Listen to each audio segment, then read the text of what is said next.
अस्सलाम वालेकुम। जर्मनी में रहने वाले मेरे देसी बहन भाइयों, आज मैं आपको एक अफसोसनाक वाक़या बताने जा रहा हूँ, जो जर्मनी के शहर विज़मार के इलाके वेंडोर्फ में पेश आया। ये वाक़या तकरीबन आज से 1 हफ़्ता पहले का है, जिसमें हुआ कुछ यूँ कि एक 40 साला social media influencer ice bathing की वीडियो बनाते-बनाते एक जमी हुई झील के अंदर डूब कर मर गया। मीडिया रिपोर्ट्स के मुताबिक वेंडोर्फ के इलाके में फायर फाइटिंग वालों के लिए एक तालाब मुख्तस था और उस तालाब की जो गहराई थी तकरीबन 5.5-6 फुट गहराई थी और उस तालाब के ऊपर 5 से 7 सेंटीमीटर तक बर्फ़ की तह माइनस टेम्परेचर की वजह से जम चुकी थी। ये वाक़या 12 जनवरी 2026 बरोज़ सोमवार यानी कि मंडे वाला दिन सुबह 8:30 बजे का है। ये एक एनी शाहद ने बताया कि एक बंदा आता है और उसने ट्राइपॉड के ऊपर कैमरा लगाया और इस जमी हुई झील के ऊपर वो चलता जा रहा है और उसने क्या किया कि 2 जगह से उसने झील के अंदर सुराख किया। उसकी कोशिश ये थी कि एक सुराख से वो अंदर जाएगा और दूसरे सुराख से फ़ौरी वो वो बाहर आ जाएगा। तो इस काम को कहते हैं जी आइस बाथिंग। आइस बाथिंग में होता है ये कि आपने कुछ सेकंड्स के लिए ठंडे जमे हुए पानी के अंदर रहना होता है। उससे ये है कि आपके जिस्म की थोड़ी-सी थेरेपी हो जाती है। अगर कोई आपके पट्ठों का दर्द है या अगर कोई आपके पट्ठों में मसला है तो वो रिकवर हो जाते हैं। अगर कोई आपकी मेंटल इलनेस है तो आपकी मेंटल हेल्थ भी थोड़ी-सी बेहतर हो जाती है या इसी तरीके के आपके जिस्मानी फ़ायदे कुछ हो जाते हैं। लेकिन इसमें करना क्या होता है कि आपने कुछ सेकंड्स के लिए पानी के अंदर रहना है और उसके बाद फ़ौरी तौर पे आपने बाहर आ जाना होता है। अगर आपसे थोड़ा-सा डिले हो गया तो फिर क्या होता है कि आपके जिस्म के पट्ठे भी ख़त्म हो जाते हैं और आपका दिल वो भी कार्डियक अरेस्ट की वजह से बिल्कुल बंद हो जाता है।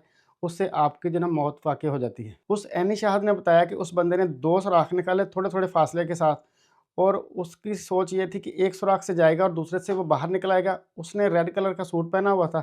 जैसे ही वो सुराख निकालने के बाद एक सुराख के अंदर गया, तो दूसरे सुराख से वो बाहर नहीं आया। तो इसका मतलब ये हुआ कि झील तो सारी ऊपर से जमी हुई थी, वो तो ऊपर से उसकी एक छत बनी हुई थी और वो पानी के अंदर किसी और साइड पे चला गया लेकिन उस सुराख से वो बाहर नहीं निकला। जब वो बंदा उस झील से या उस जमे हुए तालाब से कुछ टाइम के बाद बाहर ना आया, तो उस एनी शाहद ने 112 हेल्पलाइन के ऊपर कॉल की। तो फिर उसके बाद फायर ब्रिगेड भी आ गई, पुलिस का अमला भी आ गया और उसके बाद एम्बुलेंस सर्विस भी आ गई। जब उन्होंने देखा कि बंदा बाहर नहीं निकल रहा और उनको ये भी अंदाज़ा था कि ठंडे पानी के अंदर एक बंदा जो नॉर्मल होता है वो 5 मिनट से लेकर 30 मिनट तक मैक्सिमम ज़िंदा रह सकता है। उसके बाद उसकी डेथ कन्फर्म है, क्योंकि ठंडे पानी से आपके पट्टे भी फ्रीज़ हो जाते हैं, आपका दिल भी कार्डियक अरेस्ट में चला जाता है और आपका खून भी जम जाता है।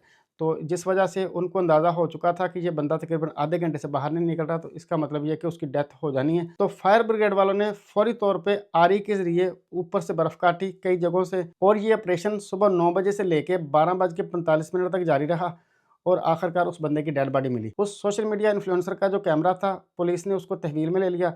उसके अंदर जो रिकॉर्डेड वीडियो उन्होंने देखी, उस वीडियो में भी उन्होंने देखा कि बंदा अंदर गया है, लेकिन अंदर से वो बाहर नहीं निकला और पुलिस ने भी देखा कि वो बंदा कोई अलग किस्म का कंटेंट देने की दौड़ में लगा हुआ था, लेकिन वो कंटेंट देने में नाकाम रहा। आखिरकार उसका ये अलग किस्म का वीडियो बनाना, अलग किस्म का कंटेंट बनाना उसी के लिए जानलेवा साबित हुआ। इवन के विज़मार के इलाके वेंडोर्फ की जो सिटी एडमिनिस्ट्रेशन थी, उन्होंने जैसे ही टेम्परेचर माइनस में जाना शुरू हुआ तो उन्होंने वार्निंग जारी कर दी थी कि झीलों के अंदर और अपना कोई तालाबों के अंदर कोई बंदा ना जाए। उनकी सरफेस आपको जमी हुई भी नज़र आए तो कोई बंदा उनके अंदर ना जाए। उनके अंदर नहाना भी मना है, उनके ऊपर स्केटिंग करनी भी मना है। तो ये चीज़ें उन्होंने पहले ही वार्निंग दी हुई थी। मेरी आप सब देसी बहन भाइयों से गुज़ारिश है कि जो भी बंदे प्रदेश में रह रहे हैं, चाहे जर्मनी में या किसी और ठंडे मुल्क में, जब भी आप देखें कि आपके इलाके की जो झील है वो जमी हुई है, तो अपने बच्चों को कभी भी उसके ऊपर स्केटिंग ना करने दें, क्योंकि हर इलाके में ये झीलें जम जाती हैं और हर साल लोग इस वजह से अपनी जान की बाजी हार जाते हैं कि वो झील के ऊपर स्केटिंग करनी शुरू कर देते हैं, झील के ऊपर वो खेलने लग जाते हैं। होता ये है कि कुछ जगहों पे झील की बर्फ़ इतनी ताकतवर नहीं होती, कमज़ोर होती है या उसका जो शिखर ऊपर बना होता है वो इतना स्ट्रॉन्ग नहीं होता, तो वहाँ से क्या होता है कि वो झील की जो बर्फ़ है वो टूट जाती है, तो बंदा झील के अंदर चला जाता है और जब बंदा झील के अंदर उस सुराख से चला जाता है तो वापसी का रास्ता नहीं होता, क्योंकि झील के ऊपर तो एक छत बनी होती है बर्फ़ की मोटी, तो उसकी वजह से वो वापस नहीं आ सकता और उसका पानी इतना ठंडा होता है कि आपका जिस्म का टेम्परेचर बिल्कुल माइनस में चला जाता है और आपका जिस्म फ्रीज़ हो जाता है, जिससे आप जान की बाजी हार सकते हैं। लिहाज़ा अपने बच्चों को भी और अपने जानने वालों को भी इस काम से रोकें, क्योंकि हर इलाके की जो सिटी एडमिनिस्ट्रेशन होती है, वो इन चीज़ों से रोकती है कि झीलों के अंदर जाना मना है, झीलों के ऊपर स्केटिंग करना भी मना है, क्योंकि एट द एंड ये आपके लिए जानलेवा भी साबित हो सकती हैं।